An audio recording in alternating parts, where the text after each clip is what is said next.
Zijn vader componeert al sinds jaar en dag muziek voor speelfilms. En niet voor de minste. Hij kreeg bijvoorbeeld al 3 keer een Oscar voor de muziek van films als Lawrence of Arabia, Dr. Zhivago, Passage to India.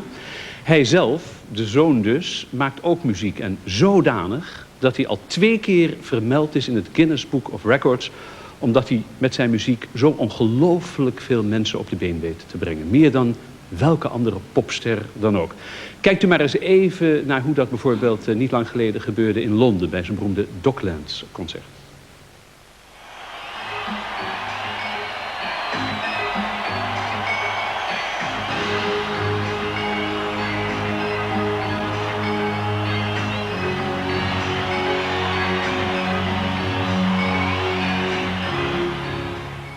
En hier is hij in levende lijven, Jean-Michel Jarre.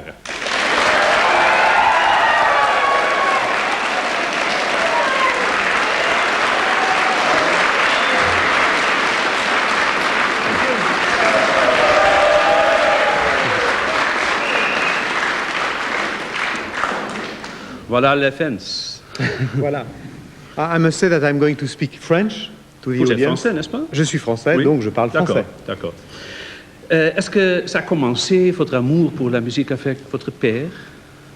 Oui, mon père, bien entendu, était musicien, mais mes parents ont divorcé quand j'étais très jeune. Et finalement, j'ai eu plus d'influence de ma mère et de mon grand-père, qui était aussi musicien, mais qui était aussi un inventeur, qui a inventé une des premières consoles de mixage pour la radio en France. Et puis aussi les premiers pick-up. Après la Deuxième Guerre mondiale, les premiers pick-up portables. C'est lui qui a inventé ça. C'est lui qui a inventé ça en France. Oui. Avec les gens de Philips, d'ailleurs. Ah, non, les non. Hollandais. Donc c'était une entente cordiale entre les Hollandais et les... On était les premiers ici quand même. Hein? Oui, tout à fait. Est-ce que vous croyez que vous êtes un inventeur aussi, plus qu'un musicien? Ah non, mais je crois que tous les artistes les musiciens sont des inventeurs.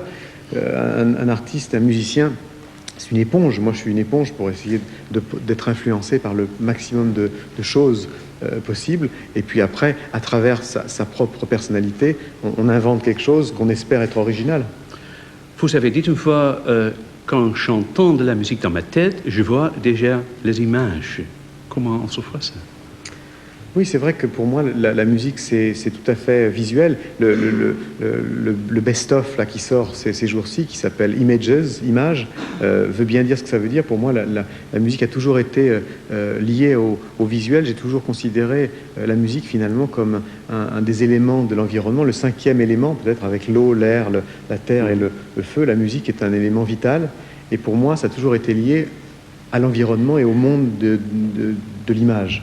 Et c'est pour ça d'ailleurs que je fais peu de musique de film, de soundtrack, parce que je pense que la musique elle-même peut être le soundtrack du film que vous avez dans la tête, que chacun a dans sa tête. Mm-hmm. Vous avez sans doute commencé avec un étudiant, hein, la musique classique, sans doute. Oui. Mais pas aimé? Si, j'ai beaucoup aimé la musique classique. La seule chose, c'est que c'était l'explosion du rock et de la musique rock. Et puis aussi, je me suis intéressé très vite à ce qui allait devenir le synthétiseur, qui pour moi a été paradoxalement l'instrument peut-être le plus poétique, c'est-à-dire un instrument où, un petit peu à la manière de Fellini, qui préfère recréer la mer en studio avec du tissu et de la peinture, plutôt que d'aller filmer la vraie. Le synthétiseur permet justement de recréer, d'évoquer le bruit de la mer, le son du vent, le son de la pluie. Vous savez, moi, mon éditeur, Francis Dreyfus, avec qui je travaille depuis le départ, m'a un jour dit, quand on s'est rencontrés, essaye de me faire le son de la Lune. Eh bien, finalement, je crois que le synthétiseur, c'est justement un instrument qui peut peut-être créer le son de la Lune. Quand vous faites vos concerts, comment vous voyagez? Avec beaucoup de valises? Parce que c'est incroyable ce qu'il vous faut pour ce concert. Oui, des fois, je rêve de jouer de l'harmonica, parce que je pourrais le garder dans ma poche.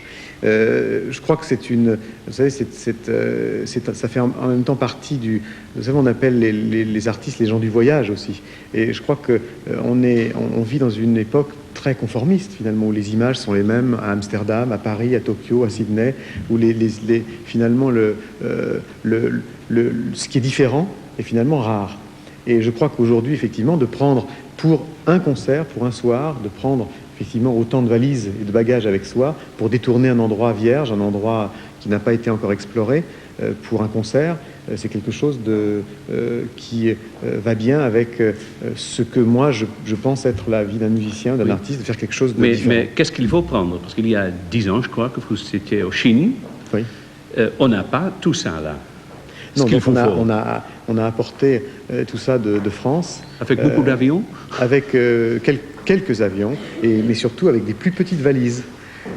Et les Chinois nous ont quand même beaucoup aidés. Et à chaque fois, on arrive à quand même à avoir, j'arrive toujours à avoir une aide très importante du pays et d'impliquer les communautés locales. C'est important de garder pour moi cette idée de civic event, de quelque chose qui n'est pas uniquement je dirais, du show business, mais quelque chose qui implique en même temps les musiciens du pays, les artistes, les designers, les graphistes du pays. C'est une chose importante pour moi.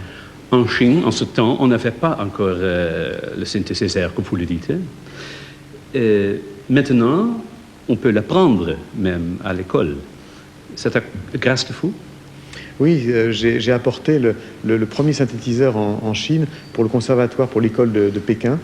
Et c'est un très bon souvenir parce qu'ils ont pris cet instrument et puis 6 mois après, ils ont créé une école et une classe autour de cet instrument. Et aujourd'hui, il y a des gens qui, grâce à ce premier instrument électronique, en Chine, ont eu accès à la musique électronique. Donc ça, c'est aussi le rôle d'un artiste, quelquefois, quand il va dans un pays aussi différent que les nôtres. Oui. Quand vous faites un concert, ce n'est pas uniquement la musique, hein, ce sont les images, comme vous venez de dire, et vous aimez surtout les bâtiments, hein, les monuments. Vous êtes un peu architecte aussi? Oui, je n'aime pas que les monuments, j'aime bien les gens qui vivent autour des monuments. Et je crois que souvent, l'espace et l'environnement dans lequel on vit, dans lequel chacun vit ici, quand on passe devant Big Ben, devant la Statue de la Liberté, devant la Tour Eiffel, finalement, on ne le voit plus. On oublie tout ça. Et je crois que le fait de recréer, de célébrer un peu notre environnement, l'espace d'une soirée, est quelque chose qui fait qu'on ne verra plus jamais son espace de la même manière et sa vie de la même manière. C'est pour ça que j'aime l'architecture, que pour moi l'architecture est un des ingrédients visuels pour jouer la musique que j'ai envie de jouer dans des endroits différents. On va un peu entendre et regarder votre musique, le Calypso, avec je crois 40 de steel band. Oui, qui venait de Trinidad et c'était pour le concert qui a été donné pour les fêtes du bicentenaire à Paris l'année dernière. Le voilà. Le voilà.